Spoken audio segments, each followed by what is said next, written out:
Qui est Dieu comme toi pour enlever le crime, pour passer sur la révolte comme tu le fais à l'égard du reste, ton héritage?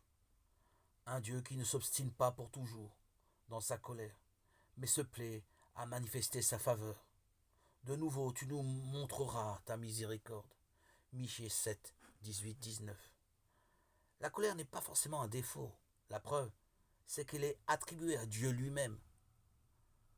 La colère est une passion, une énergie qui peut être bien ou mal canalisée.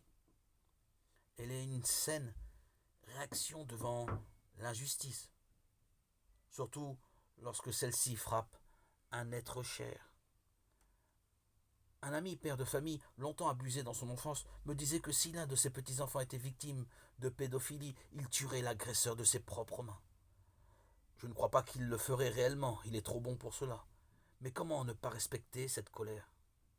L'étonnant, ce n'est pas que Dieu s'irrite, cela découle de son amour même. C'est plutôt qu'il s'apaise aussi facilement. Devant ses enfants difficiles, il se contente d'un bon mouvement. Il craque devant celui qui appelle sa miséricorde. Il laisse ses enfants le prendre par le cœur. La miséricorde est le plus grand attribut divin. C'est la clé de tous ses comportements envers nous, y compris de ses colères si passagères.